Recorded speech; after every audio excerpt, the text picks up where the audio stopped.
Hey everybody, what's going on? Hellmite here, bringing another video from Grab the Lantern. Today, it's Tuesday, the patch lists have been posted, which means it's time once again for us to go through the top 5 changes of this week's patch. 12.23 is going to be the last patch of the year, it is the last patch of Season 12, but most importantly, it is the first patch following the preseason patch that happened previously. This means that this is the first opportunity Riot have had to address balance outliers or make changes that are going to help address things moving forwards as the preseason goes on, which means that there are a ton of very big and unique and impactful changes in this week's patch that I am so excited to talk to you guys through today. So let's go ahead and start actually with a very brief announcement. Not really a change here because the change is irrelevant, but I did want to highlight this particular bit about Yuumi. Now, Yuumi is getting nerfed on this patch. It's not a big deal. She's losing a little bit of cooldown on passive, a little bit of root duration on R. It's really not that much. But importantly, Riot are basically announcing here that they are going to be working on a larger scale Yuumi rework to help her land in a much healthier spot.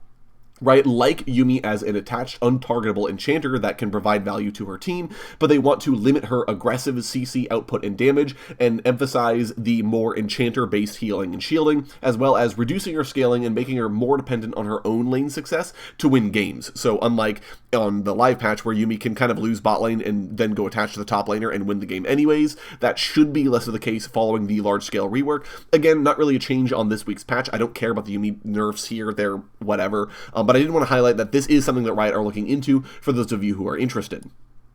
Moving on to the actual first change of this week's patch, the number 5 change, are the ARAM updates, which I am quite excited about. I did make a full video about this already if you guys are interested, but suffice to say that all of the changes mentioned in that video, the frost gates, the falling towers, more brush, those are all going to be coming to live, which I think should help spice up the ARAM environment in quite a good way. Of note, the ARAM clash is also going to be on this patch as well, so if you're really looking to break into the new ARAM changes and experiment with what's going on, there is going to be a clash this weekend where you'll be allowed to experiment with those changes in a competitive 5v5 environment, which should be quite fun. Moving on down to the number 4 changes here, which are the item nerfs to Ravenous Hydra. Now, Ravenous Hydra has been a very powerful item for a little bit here because it's just been too efficient for its cost. I think you only need like 14 stacks and it's above 100% gold efficient and only gets more efficient from there. So AD bruisers in particular are just rushing it and being able to run away with the game from there. So Riot are pulling the Omnivamp from stacks off of it, period. You no longer get Omnivamp on the item in general, which should make it a lot less gold efficient without any stacks on it, and therefore make it better for the kinds of fighters who want raw AD, Riven for example, while making it less good as a generalistic item. Moving on to the number 3 change on this week's patch, these are the buffs to Kassadin. Not necessarily buffs, but sort of quality of life changes here that I think do have a positive effect on his power. First, Null Sphere's shield is stronger, and it also spawns as soon as the spell is cast, as opposed to when the orb leaves Kassadin's hand, which should make it a lot more reliable as a riposte type ability into ranged champions in particular. And Force Pulse has been modernized. No longer is this a spell gated by 6 spell casts nearby before you can actually press the button. Now it is just a very long cooldown that has a decrease in its cooldown every time a spell is cast nearby by 1 second. Because this means that it is more influenced by ability haste than it was previously, you should have a lot more uptime on Force Pulse than before, allowing you to really use this ability a lot more often, which I think is a very, very cool change, and I'm very happy to see Kassadin finally modernized quite a bit. The number 2 and number 1 changes of this week's patch are the larger scale reworks to 2 champions, and the number 2 of which is to Dr. Mundo. Now, Dr. Mundo, despite receiving an incredible new mythic in the form of Heartsteel, is on the weak side according to Riot, and as a result they're trying to bump up his unkillable nature by pushing him more towards a late game super tank than an early game bully. As accordingly, Mundo's base stats have almost all been decreased. He lost base magic resistance, attack speed, and attack damage growth, but he does have MR. His MR was compensated with a better growth stat, and all of his basic abilities are now costing more to use. This is most notable on the Q, which if you spam it now and you miss a lot, you're going to be a lot more punished than you are on live. However, Mundo has some pretty spicy changes here. His W will now always restore 50% of the gray health that it has, even if you don't hit anybody, and it can store up to 90%, scaling with rank, of the damage that you take in the first 0.75 seconds of the ability's activation. This means that timing is now critical. If a good Mundo player presses this button as a Renekton is dashing for him, let's say, you're going to be able to get back a ton more health than you do on live. Basically, you can sponge off the entirety of Renekton's burst combo and just kind of laugh it off. However, if you're not as good, you're going to get a lot less value out of this ability because it only stores 25% of the damage you take over the rest of the duration. So it's going to be not as good if you aren't good at timing this ability, so definitely more of a skill factor here. Mundo's E is now going to give AD based on his maximum health rather than his missing health, which is going to be way stronger than the current mode in the late game, but it does mean that he's weaker in lane because he can't really access any of that power until he's actually got health built up. And R also lost its bonus AD, but it now has a stronger heal on activation effect, and it also grants an additional 5% healing per nearby enemy champion once it's at rank 3, so only at level 16, but that's a phenomenally powerful ability that should make Dr. Mundo just completely unkillable in the later stages of the game, as well as just having a ton of free AD that he's getting for having a ton of health, which he can stack easily because of Heartsteel. There's a lot of things to love about Mundo in the late game. Also of note, Mundo's passive has been smoothed out quite a bit here. You lose less health when it procs, but you also gain less health when you pick up the canister. This should mean that if you pick up the canister, you're not as rewarded, but it means that if you can't, right, if the enemy champion's zoning you off or if they step on it first, you don't care quite as much as you did before, so it just kind of smooths it out a little bit as opposed to making it more swingy.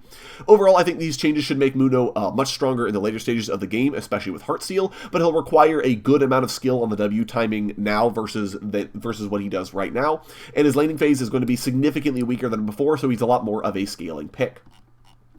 Finally, the number one changes on this week's patch are to Zeri, and I am so excited about these changes, you guys. I think she's been an exceptionally difficult champion to balance since her release. I made an entire video about this a while back, which I'll have linked in the description if you're curious.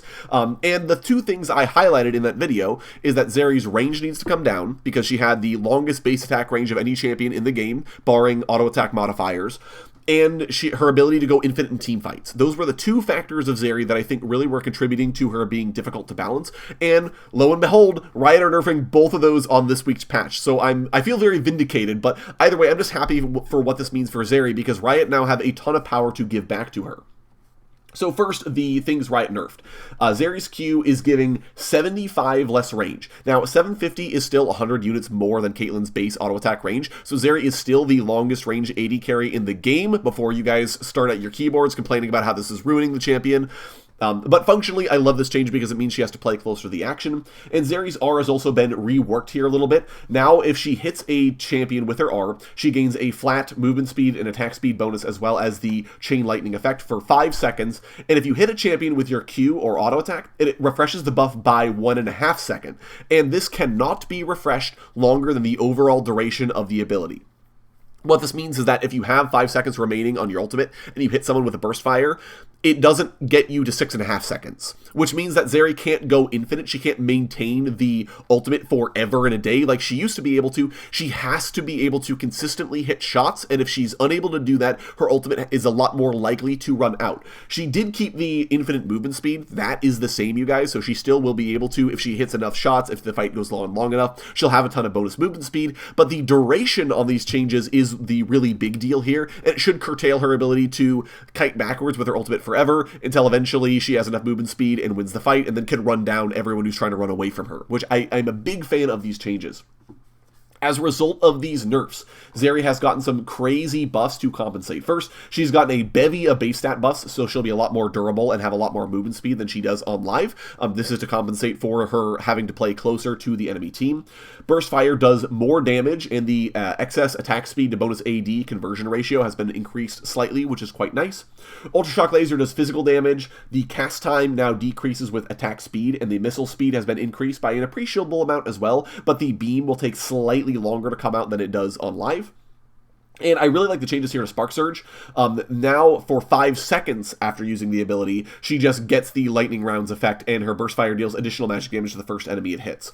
I love this because making it a duration means that Zeri scales better with attack speed than with like raw AD, which is one of the problems that Riot were having with her. She was just going like raw AD and Sheen and didn't care about attack speed or crit that much. This is a big way for Riot to say attack speed is valuable on you because this is a duration. You may not get 3 attacks out of this, or maybe you only get 3 attacks out of it like you do on live, but if you have attack speed, you can get more auto attacks that are boosted out of this ability, which is very, very nice for Zeri. And it's if you look at what they did to Sivir, this is sort of the same thing. So, really, really big fan of these Zeri changes. I'm very optimistic that this will make her a lot easier to deal with and a lot easier to balance. I think she still has a lot of her same strengths that she did before, but she should be easier for Riot to balance out than she is on live. And that's going to be it for me today, guys. Those are the top 5 changes of patch 12.23. Let me know what you're most excited for down in the comments section below. There's a ton to delve into here, so definitely read the notes and let me know what your favorite is down in the comments. If you enjoyed the video today, go ahead and leave it a like. And if you really enjoyed the video, consider subscribing. I upload a video every Monday, Friday, and on patch days like today as well. Once again, thank you guys so very much for watching. I do appreciate it. And I'll talk to you all later.